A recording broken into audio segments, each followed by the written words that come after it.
Layton Brothers Mystery Room è uno spin-off del professor Layton rilasciato su smartphone nel lontano 2013 che vede come protagonista Al Fendi, il figlio del celebre archeologo. Già solo vedendo l'anteprima del gioco risulta evidente il grosso distacco del titolo dalla serie principale. Ma di cosa si tratta esattamente? È canonico nella saga Layton? E soprattutto, dal momento che non è completamente gratuito, vale la pena acquistarlo per quel che offre? In questo video andrò a rispondere a tutte queste domande, analizzando anche la storia che ha portato alla nascita di questo che sembra essere l'esatto opposto da quello a cui ci aveva abituati la serie. Prima di iniziare vi informo che non troverete nessuna anticipazione sul gioco, quindi potete procedere alla visione tranquillamente. Tratterò in futuro, in un altro video totalmente spoiler, la storia dei personaggi e la trama. Come sempre, se gradite questo genere di contenuti e vorreste vederne altri di questo tipo, vi invito a lasciare un bel mi piace, iscrivervi al canale ed attivare la campanella delle notifiche per non perdervi i prossimi video.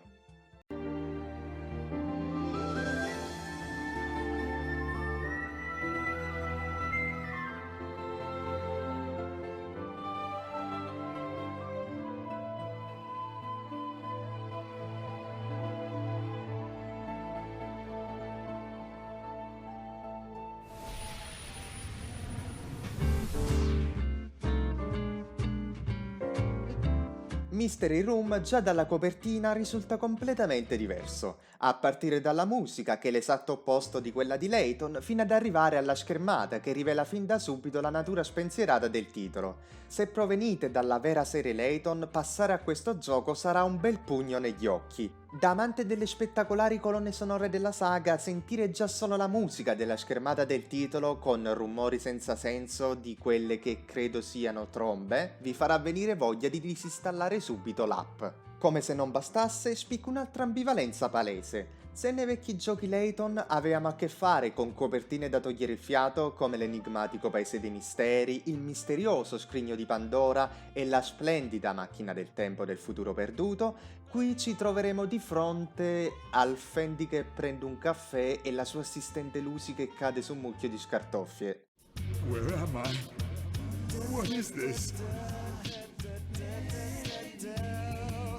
Il gioco ci dice insomma fin da prima ancora che inizia di abbandonare completamente ogni aspettativa, perché quella che ci ritroveremo non sarà un'opera che continui il percorso già tracciato dal franchise, ma semplicemente un gioco che non ha nulla a che fare con il nome che porta. In base a quanto detto potrebbe sembrare che il gioco non abbia nulla a che fare con la vera serie Layton, e nella pratica è così, ma occorre sottolineare che sulla carta il gioco è canonico. Ma com'è possibile che sia così tanto distante dai precedenti episodi? Beh, per rispondere a questa domanda vi devo parlare della sua origine come parte della serie Atamania.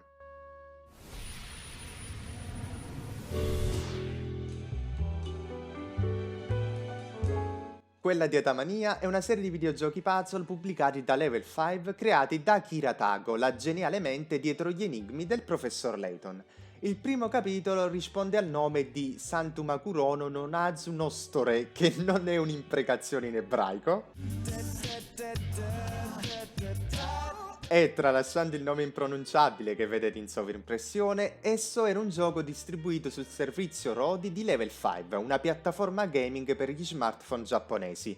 Quindi se non ne eravate a conoscenza, il motivo era semplicemente questo: il gioco non ha mai oltrepassato il territorio nipponico. Il secondo capitolo della serie, anch'esso dal nome proibito, Tago Akira no Atama no Tais, consisteva non in un gioco ma in una serie di libri con puzzle al loro interno. Poi successivamente anche su quest'ultimo è stato realizzato un videogioco per Nintendo DS che però ha venduto pochissimo. Infine arriviamo al terzo capitolo che nel 2009 rispondeva al nome di Mystery Room. Vi ricorda niente questo titolo? Ebbene sì, questo è quello che sarebbe stato conosciuto nel 2013 come Layton Brothers Mystery Room. Come potete benissimo immaginare, il titolo originale non aveva nulla a che fare con Layton, essendo appunto pensato per la serie Atamania, ed i protagonisti erano due detective di nome Puso e Sly. La produzione all'inizio doveva essere distribuita su Nintendo DS, ma poi subì dei cambiamenti in fase di sviluppo e non solo cambiò la piattaforma di destinazione, ossia il mondo mobile, ma venne anche cambiato il protagonista in quello che conoscete come Al Fendi Layton, il figlio del famoso professore. Io onestamente penso che Level 5, dopo il grande successo della serie principale, abbia semplicemente voluto sfruttare la risonanza del nome per spingere le vendite di questo spin-off, perché è di questo che si tratta, di un titolo sì canonico, ma in fin dei conti sempre uno spin-off.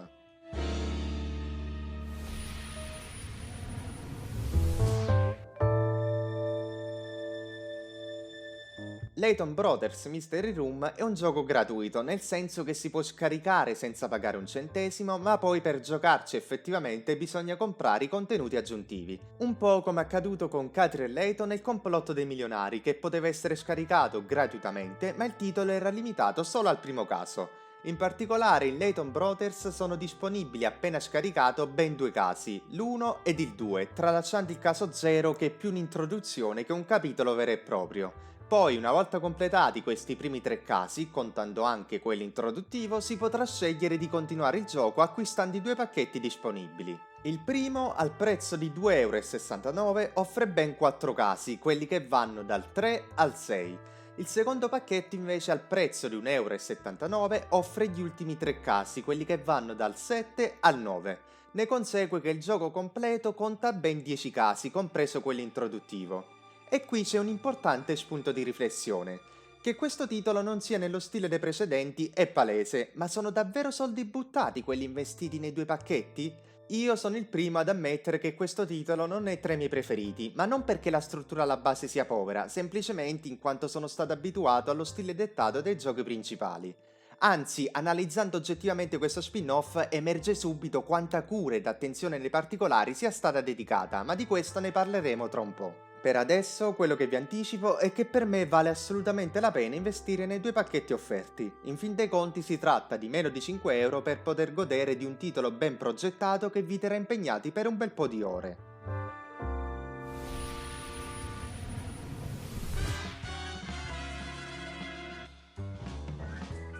Dopo aver scelto il file di salvataggio, ci ritroveremo nella schermata di selezione del caso, dove viene mostrato il richiedente ed una difficoltà, che almeno dal mio punto di vista non è tanto una difficoltà oggettiva, in quanto io ho trovato più difficoltà nel comprendere la soluzione insana del primo che degli altri, quanto piuttosto ad una difficoltà legata al numero di elementi interagibili nella scena ed al numero di persone coinvolte. Ad ogni modo, la musica di sottofondo di questa schermata è ancora peggio di quella del titolo, sembra una versione 2.0 di fastidiose trombe e rumori a caso, e ciò incoraggia il giocatore a scegliere quanto prima il prossimo caso da svolgere per la salvezza dei suoi timpani.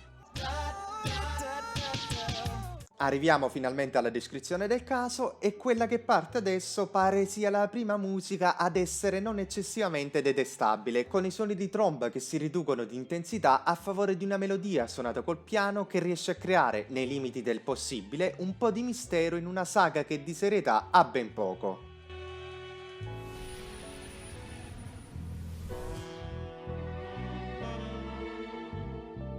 Voglio aprire una piccola parentesi per parlare della lingua del gioco. Essendo priva di una localizzazione italiana, sarete infatti costretti a giocarlo in inglese. Per chi è abituato ai vecchi giochi per le primissime console che erano esclusivamente in inglese, non dovrebbe essere un problema, tuttavia spesso e volentieri vengono utilizzati dei termini che secondo me non conosce nemmeno un madrelingua.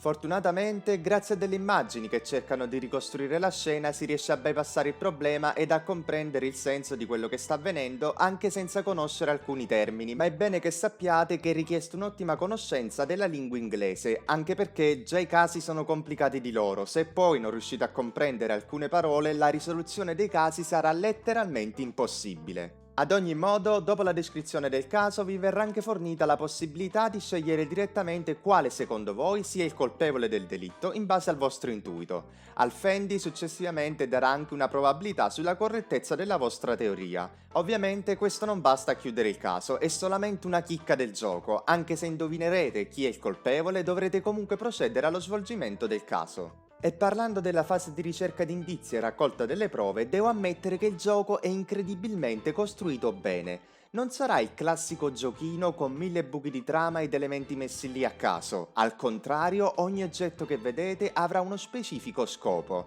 Certo, alcuni saranno messi solo per distrarvi e farvi giungere a conclusioni errate, ma è esattamente questo il fulcro del titolo. Capire quali sono gli elementi davvero importanti per la risoluzione del caso e soprattutto riuscire effettivamente ad arrivare alla soluzione dello stesso, perché vi assicuro che le storie sono talmente malate da arrivare quasi ai livelli delle trame dei capitoli principali di Layton, e chi ha finito il primo caso, la mano nel sandwich, sa di cosa parlo.